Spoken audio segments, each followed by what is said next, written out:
I live in Asia, and just purchased a new house. Now, the previous owners were family friends who needed cash urgently and haven't been living in my country for nearly 3 years.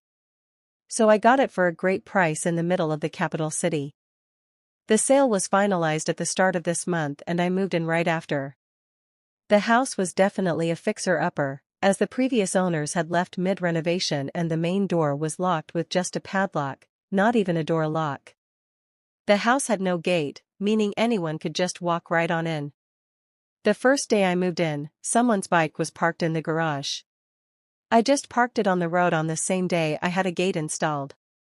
An angry man was knocking on my gate later and I didn't bother answering, but through my window I could see him giving up and taking the bike after 15 minutes. So already, I wasn't digging the neighborhood. But I didn't have any incidents after that, aside from people not knowing that this was no longer an abandoned house, so my gate was blocked more often than never, but a no parking sign on my gate fixed that issue.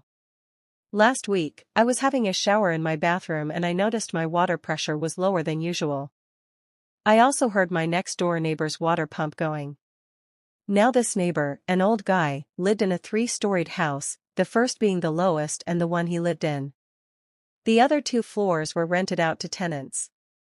This guy wasn't happy about the house being sold, and voiced many concerns to my friends, the previous owners.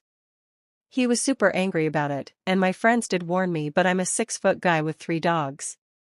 No way he was doing anything, and yep, he didn't. So with this living situation, a water pump is needed to pump water to the tanks on the roof, since the public supply's pressure is not enough to get it up 3 stories. Now, I heard the water pump going and immediately was suspicious. Sure, coincidences exist, but it wouldn't hurt to check it out. I waited till his pump turned off, and then turned on different taps in the house. Sure enough, the pressure was back to normal. This made me even more suspicious, but if he was stealing water, it also made sense. The water bills had been going up over the years this house wasn't lived in, but the house also had some water leaks. So it was chalked up to that, even if the bills were too high to be caused just by leaks. Now it's starting to make sense.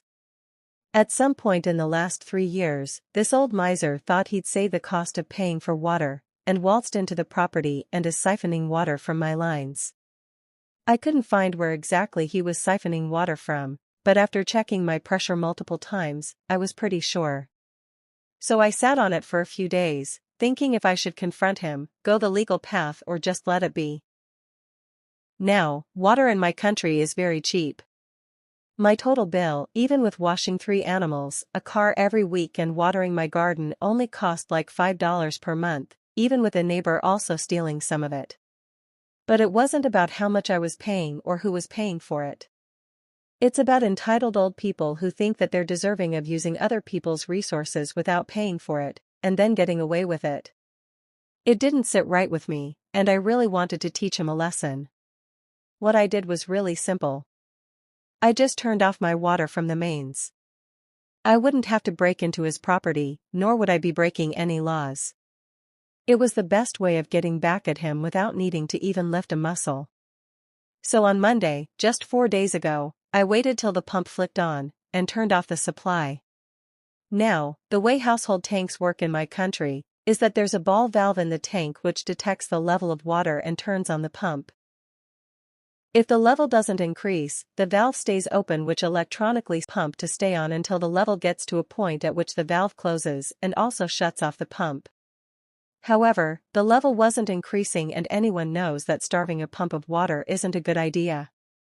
This way, my expectation was that I'd burn out his pump and cause issues with his tenants. What I didn't account for is that his pump running constantly would mess up the fuses by constantly drawing power overnight and absolutely destroy his wiring. If he decided to upgrade his household wiring to a more modern standard, this would have been prevented. This house clearly still had 90s-era wiring. At around 3 a.m., I heard all residents in the house waking up and talking in hushed voices about why just their house in the neighborhood doesn't have power or water. I found out about the power part because the tenants devolved into shouting at their landlord. Our tenant protection laws are very important, and power and water are classed as essential even on a state level. Cutting those services are grounds for lawsuits, unless due to weather or some other unavoidable reason. In this case, the landlord is responsible for keeping the house wiring up to date and in good condition, alongside the supply of water. So the tenants were not happy, and one of them immediately moved out 2 days later when it was informed that water and power will not be returning the very same day this happened. Both tenants in the 2 floors lodged a complaint with the police, and if a person is in clear breach of laws, the police have the authority to fine or penalize the person without a court judgment. It can be challenged in court if the person thinks that they were unfairly penalized, but they still have to pay the fines and will only be refunded if and when the court finds the fines unlawful. So now, the landlord lost both tenants and has to pay a fine of $500, which is a lot of money in our country.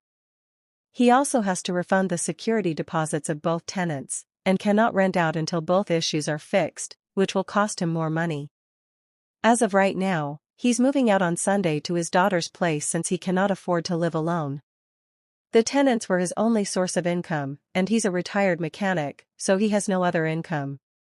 He did find out why the motor kept drawing power, overloaded the wiring and burned out. He came by to my gate and asked me if I turned off my water, and I said, "Oh yeah, my tank had a new leak on a pipe and I turned it off till the next day until the plumber came by to fix the issue." Y'all, the look on his face. He kept a straight one, but I just knew he was holding back. He just said "oh okay" and went back inside. Not sure if he knows I know, but I don't care because he can't do anything. I'm getting a plumber down next week to correct my plumbing and remove any pipes that leave my property. So I got rid of my water issue and a neighbor who could potentially be a pain in the ass, by simply flicking a tap off. 2 birds 1 stone, I'd say. TLDR, bought an abandoned house, neighbor was siphoning water from my supply. Turned off my water supply when the motor was running, motor burned out the wiring in the house and cut off water and power to him and his tenants. Tenants lodged police complaints and the landlord got fined, is now destitute and forced to move